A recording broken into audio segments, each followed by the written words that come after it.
Welcome to Google Ads Unleashed, the podcast that helps you harness the power of Google Ads. And now your host, Jeremy Young. Hello and welcome back to Google Ads Unleashed, guys. Hope everyone is doing well. As you can see, got a new setup in the background. Of course, you won't see it on audio, but hopefully you can see the pod is building bit by bit, and we are upgrading everything for you, from better guests, like the last few episodes have been absolute bangers, to more up-to-date content with cooler ideas, new ideas for you to test. And the next thing I wanted to talk about today is something that we have been deploying within the agency, and a really cool hack that I want to share with you, and that is how we run YouTube ads when we do.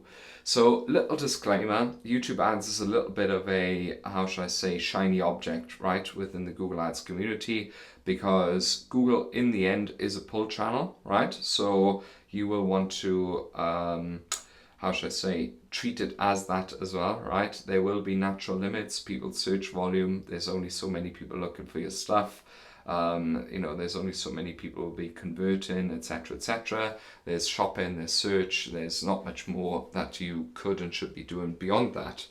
However, Google, of course, has massive capacities in terms of push marketing as well, right?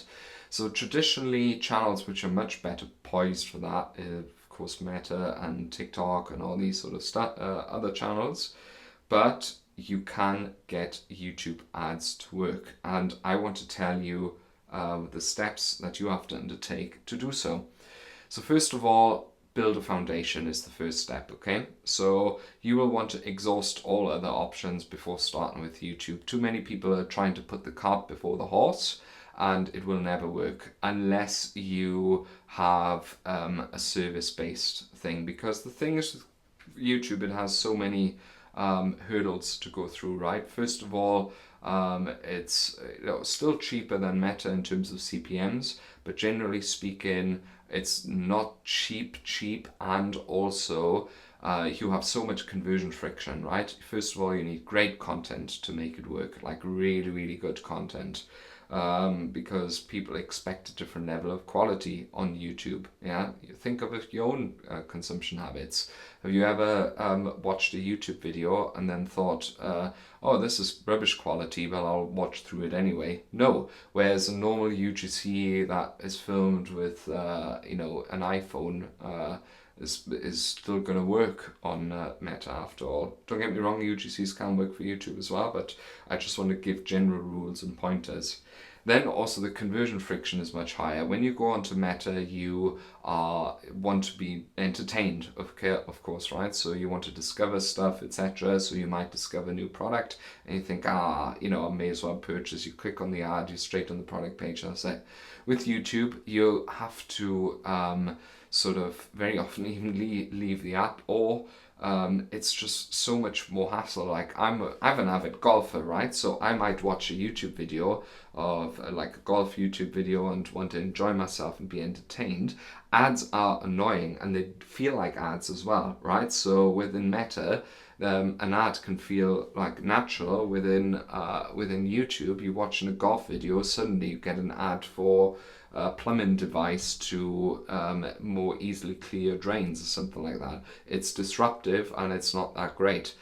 And then the next thing, the format's different, right? You of course have the 16:9, you need the better quality. The first 5 seconds are important because of course, the skip button for in-stream videos, all that sort of stuff. So there's tons and tons that you may want to think about before starting any YouTube advertising, okay?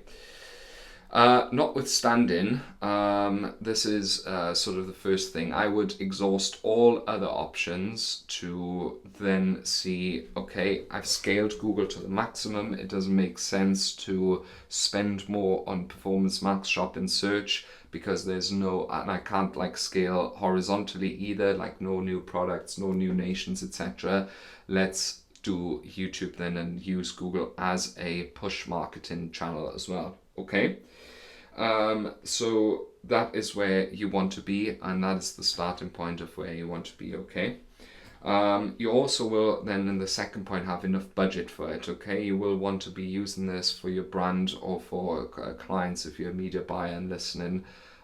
If you've reached a certain point where you feel, okay, everything's working really well, our margins are healthy, I've got some additional ad spend, which let's say Meta, a lot of the ads have already burnt out, and I need another push channel where I can sort of expand to.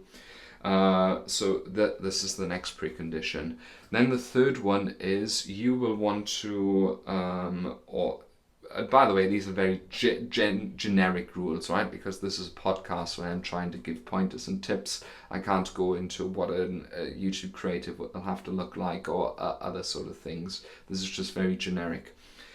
You will want to compile sort of the best performing creatives that you already have from other channels and start with them, because like I said, only the absolute best of the best will survive on YouTube. Do not use it as a testing ground where you test certain videos and how you would on Meta and test various creatives. Use it for what it's intended, as an additional channel to really reverberate your best performing creatives. And then in the fourth, you will want to start bottom up, okay? So you'll want to start with retargeting and using retargeting creatives for your funnel, and then start going into prospecting. And that is where it gets juicy, because Google has a very, very, big problem with YouTube advertising, in that the conversion tracking for it doesn't work as well as it would with sort of normal shopping or with search campaigns. I'll be perfectly honest, I'm not entirely sure why that is, but we see, generally speaking, of course, YouTube would always convert worse than all the other channels.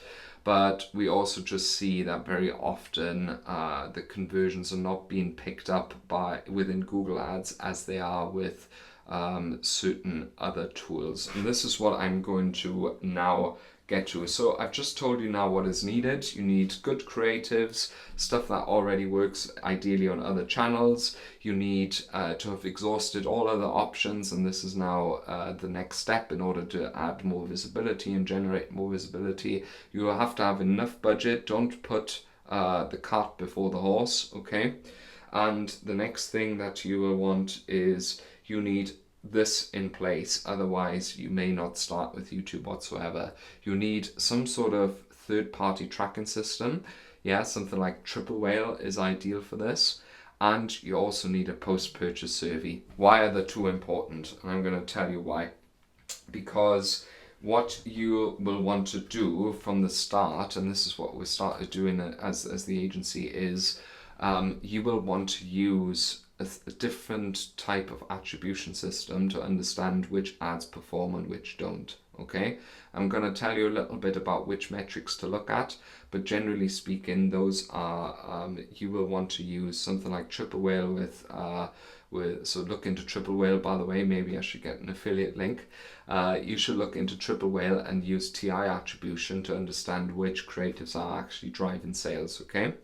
Then you should also have a post-purchase survey, because you will want to understand the incremental impact YouTube has on not only your brand, but also of non-linear buying journeys where YouTube is generating a lot of impact. Because like I said, the measurability is really poor on YouTube in terms of direct return on ad spend. But you can still run really profitable YouTube ads without even knowing it, right? I'm going to give you an example. First of all, you're going to see through TI attribution with Triple Whale, if you have such a tool, what creatives are driving performance, because TI uses a mixture of first-party attribution and post-purchase results to understand which creatives are driving what action. And the post-purchase surveys are super interesting because they give you an insight into how much revenue YouTube actually generates and how many sales. So let's consider this scenario, for instance. You have a post-purchase survey that asks the first question, where did you hear about us? And one of the options is YouTube. Now, imagine you haven't had any YouTube advertising beforehand. You start with YouTube, then of course in the post-purchase survey, it'll say 0% of hit from YouTube, or maybe from some organic videos, maybe less than 1%. Suddenly you run YouTube advertising and you see that number crawling up, so you can already see that it's obviously working and driving awareness, that is driving purchases. But you can also measure then how effective it is as an overall channel. You can use the MER, so the marketing efficiency ratio of that channel, because you can work out exactly how much revenue YouTube's driving. Now, let's look at the last 2 weeks, for instance, and you see that the response rate to the post-purchase surveys, let's say a quarter, 25%. Now, let's say, for instance, you've driven 10 people have said on YouTube that on the post-purchase survey that they know the brand from YouTube. And then you know exactly that, and that's 25%. So in fact, 40 people have purchased 4 times 10, right? Because only a quarter have replied. That they know the brand from YouTube. Now, if you have an average order value of £100, that'll be £4,000, or dollars or euros or whatever. 40 times 100. And let's say you spend a grand on YouTube advertising, then you know exactly that your return on investment on YouTube as a channel is 4, right? So that's how you can use post-purchase survey to validate whether you have incremental impact with YouTube as a channel, and you can also calculate overall marketing efficiency ratio of that channel. And the third beautiful thing is with TI attribution, with something like Triple Whale, or if you want to use something like Get Clar, that's fine as well. You can actually understand which creatives are driving this. If you want to set it up, I would recommend the following. So you use, first of all, you need, of course, a lot of conversions in the ad account. You need a certain average order value. I would say probably 40 to 50 pound minimum, and a really good margin is where I would start. If you're below that, then don't even start as a brand. And then I would use YouTube campaigns for drive conversions, right? You can set a target CPA if you want, but most of our campaigns we leave on just maximize conversions. And you will want to have, for the start, 2 ad groups, okay? So that's how we usually do it. One ad group, we chuck in so the best performing audience of, for instance, what has worked for PMAX, or what has traditionally worked in our ad accounts.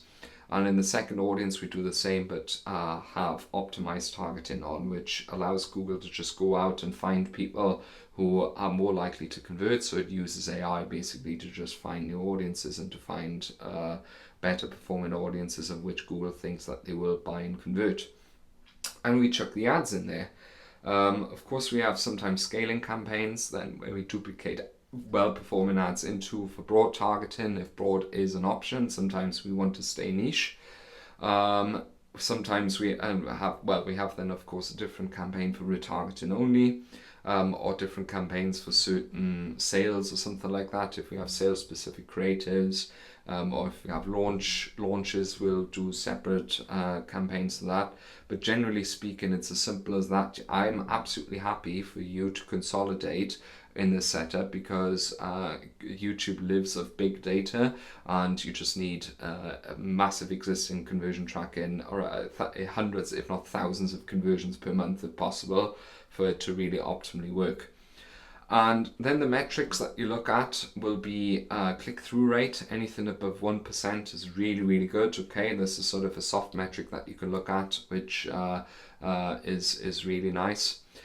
Conversion rate in account, if in account you're already driving return on ad spend, that's fantastic. Probably in reality you're driving better return on ad spend, because Google, the channel itself, of course, as I mentioned, doesn't track conversions very well within Google Ads. And the second thing is that the conversion process is not linear. People might see a YouTube ad and then search for your brand 5 days later and convert, and still put in YouTube in the post-purchase survey, which gives you like that overall validation of how much return on ad spend your YouTube campaigns are driving. And then the last metric that we look at is view rate. So generally speaking, we want to go between something 17 to 22% is optimal. Why that? Because you don't actually want to have a massive view time on YouTube, because you pay for two things on YouTube. Either when someone clicks your ad, which is of course optimal, and then clicks onto the landing page. Or the second thing is you will pay for a view, and a view is defined as either has watched 30 seconds of your ad or has watched the whole ad if it's less than 30 seconds, okay? And there's nothing worse than people who watch your ad and never click, okay? So the sweet spot is usually around 20%-ish for view rate. That's kind of the three soft metrics that we optimize towards. And then of course, like I said, we use Triple Whale to validate externally whether YouTube works as a channel as a whole, or whether certain creatives or single creatives work really well. I hope that's been interesting. So YouTube's not for everyone is basically the summary of it all. You need a lot of conditions. You need great creatives, ideally validated through Meta. And you can do this all the time. Just use the best performing creatives. Ask your media buyer what was the best every 2 weeks, what was the best in the last 2 weeks, which you tested. Here's a batch of 5, upload them as unlisted videos on YouTube, bam, chuck them into testing, okay? And then you would apply the similar media buying principles anyway. You need a lot of data, you need great creatives, you need money to spend, right? So this doesn't work with just a $5 a day or $10 a day. You need big ad accounts to make this work, and basically I call it fuck you money, right? The brand is so established that you're just looking for another brand, another channel to really just add even more revenue, and you need ideally some sort of third-party tracking tool or maybe even Tracify or something like that to validate YouTube as a channel, and you need a post-purchase survey to establish a direct MER for this channel, okay? I hope this has been helpful. If you want to run YouTube for your Google Ads account, then of course at any given point you're more than welcome to get in touch. Other than that, if you want any more Google Ads tips or anything, just reach out. You can email me at jeremy@younganddigital.marketing, or find me on LinkedIn under Jeremy Young Google Ads, or you can visit the website younganddigital.marketing and just book a free consultation, and you can borrow my brain for free for 30 minutes. So whether you need PPC management or Google Ads training one-to-one, I'm here to support your growth. And this has been Jeremy Young, your dedicated Google Ads expert, and I wish you a productive and successful week ahead. Thank you for listening, and I'll see you next time. Thank you for listening to Google Ads Unleashed. Be sure to subscribe wherever you heard this podcast so you never miss a future episode. If you found value in today's podcast, please share it with others and leave a rating and a review. For more information or to connect with Jeremy, check him out online at www.younganddigital.marketing. Thanks again for tuning in, and we'll see you next time.